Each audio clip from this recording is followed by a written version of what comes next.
नमस्कार साथियों, मैं जीवन कुमार वर्मा आपको आज पेरियोडिक टेबल आधुनिक आवर्त सारणी के बारे में कुछ बेसिक्स जानकारी और सामान्य जानकारी के बारे में इसको बताएंगे कि ये किस आधार पर बनाई गई है और किसने इसको प्रस्तुत किया है।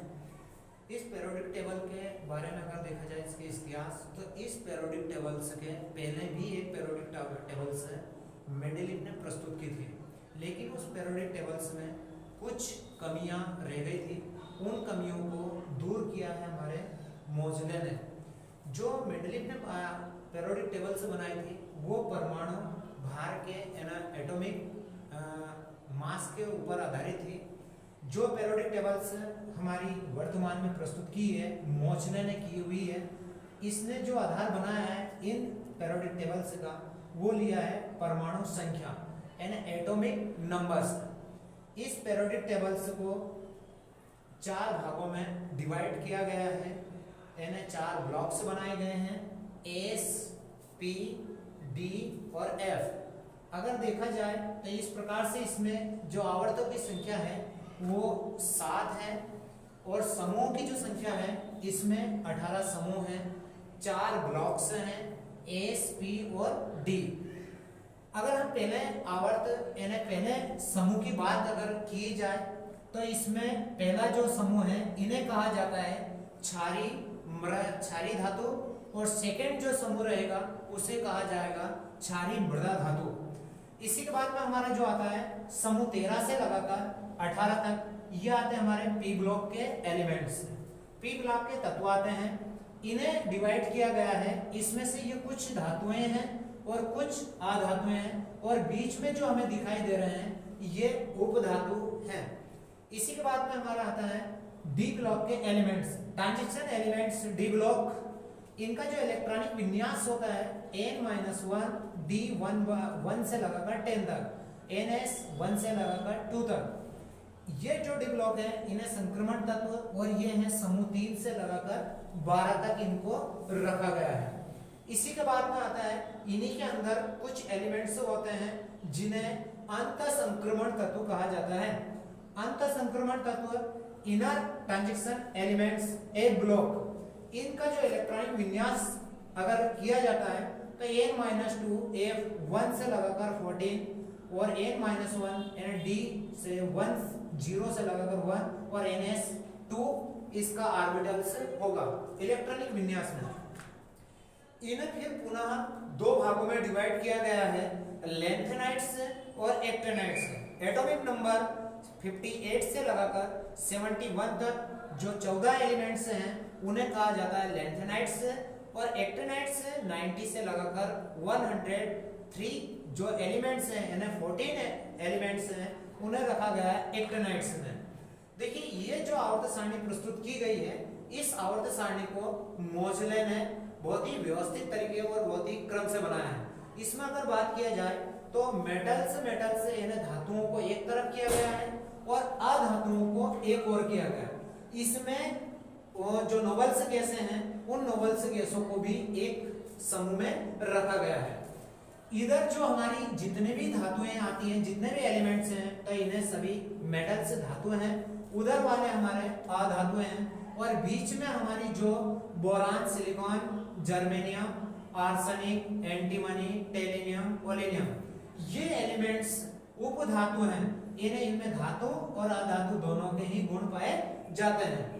इसी के बाद में हमारे जो समूह 18 है इसे मेंडेलीव ने शून्य समूह कहा था, लेकिन मोजले ने इसे नाम दिया है 18 समूह। 18 समूह में नोबल्स गैसों को रखा गया है। नोबल्स गैसें हीलियम, नियोन, आर्गन, टिटान, जिनान और रेडन। इन्हें अक्रिय गैस भी कहा जाता है, नोबल्स गैसें भी कहा जाता है और अक्रियाशील धातु भी कहा जाता है। इसलिए कहा जाता है क्योंकि ये किसी से भी क्रिया नहीं करते हैं। फिर इसी के बाद में हमारा आता है जो समूह आता है 17। ये हेलोजन समूह यानी हेलोजन ग्रुप्स होता है। इसमें हमारे सारे हेलोजन रखा गया है, फ्लोरीन, क्लोरीन, ब्रोमीन, आयोडीन और एस्टाटीन। अगर बात की जाए तो इन सभी की जो विद्युत ऋणात्मकता होती है -1 होती है। और अगर देखा जाए तो फर्स्ट समूह से अगर हम इनका गहराई से अध्ययन किया जाए तो फर्स्ट जो समूह है इन्हें बोला जाता है क्षारीय धातु। और इनकी संयोजकताएं अगर देखा जाए तो +1 होती है। इन्हें बाह्यतम कोष में इलेक्ट्रॉनों की संख्या 1 होती है। समूह 2 जो होता है वो होता है हमारा क्षारीय मृदा धातु। अगर देखा जाए तो इनके जो बाह्यतम कोष होगा उसमें इलेक्ट्रॉनों की संख्या 2 होती है और ये इनकी संयोजकता +2 में प्रदर्शित करते हैं। इसी के बाद हमारा बोरान समूह होता है, इसकी संयोजकता +3 होती है। कार्बन की जो वैलेंसी या संयोजकता की बात की जाए तो इनकी संयोजकता सभी की जो +4 होती है। नाइट्रोजन जो समूह है इसमें नाइट्रोजन और फास्फोरस परिवर्तित संयोजकता प्रदर्शित करते हैं। नाइट्रोजन और फास्फोरस आर्सेनिक एंटीमनी बिस्मिथ ये समूह 15 के एलिमेंट्स हैं। ऑक्सीजन समूह 16 समूह है और ये 17 समूह हेलोजन समूह है।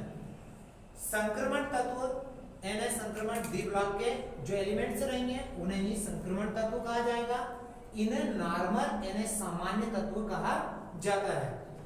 इसी के बाद हमारे जो ए ब्लॉक के एलिमेंट्स होते हैं ये एलिमेंट्स इन्हीं एलिमेंट्स के अंदर होते हैं।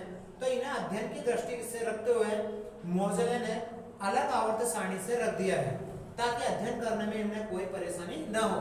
लैंथेनाइट के जो 14 एलिमेंट्स हैं और एक्टिनाइट्स के 14 एलिमेंट्स यहाँ पर है। अगर आप बात की जाए तो इसमें से कुछ एलिमेंट्स ऐसे हैं जो एलिमेंट्स लिक्विड अवस्था में भी पाए जाते हैं। जैसे देखा जाए सीजियम, फ्रांसियम, मरकरी और हमारा गैलियम और ब्रोमीन। पूछा जाता है कि कमरे के ताप पर कौन सी ऐसा हेलोजन अधातु है जो लिक्विड अवस्था में पाई जाती है, तो वो है हमारा ब्रोमीन। अगर देखा जाए तो कौन सी ऐसी धातु है धातु में मेटल्स में जो लिक्विड अवस्था में होती है, तो वो होती है हमारी मरकरी। मरकरी मीन्स होता है हमारा पारा। और ऐसा भी पूछा जाता है क्वेश्चंस में कि ऐसी कौन सी धातु है जिसका सौर पैनल यानी सौर ऊर्जाओं में उपयोग किया जाता है, वो है हमारी सीजियम। यहाँ पर अगर देखा जाए तो हाइड्रोजन के जो गुण हैं वो समूह 1 से भी करते हैं और समूह 18 से भी करते हैं और समूह 17 पे भी करते हैं।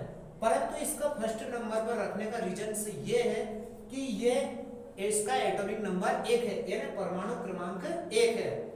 क्योंकि ये जो पेरियोडिक टेबल्स है ये आधुनिक आवर्त जो सारणी है ये परमाणु क्रमांक यानी परमाणु संख्या एटॉमिक नंबर पर आधारित है। जिस परमाणु का नंबर 1 है उसको 1 नंबर पे रखा गया है, जिसका नंबर 2 है उसे 2 नंबर पे रखा गया है। इसी के साथ मैं अगली बार फिर आपके लिए एक नया वीडियो लेकर आऊंगा और उसमें और इनसे ज़्यादा जुड़ी जानकारी आपको प्रस्तुत करूंगा। ज़्यादा से ज़्यादा इसको जानकारी आपके सामने प्रस्तुत करूंगा। इसी के साथ जय हिंद।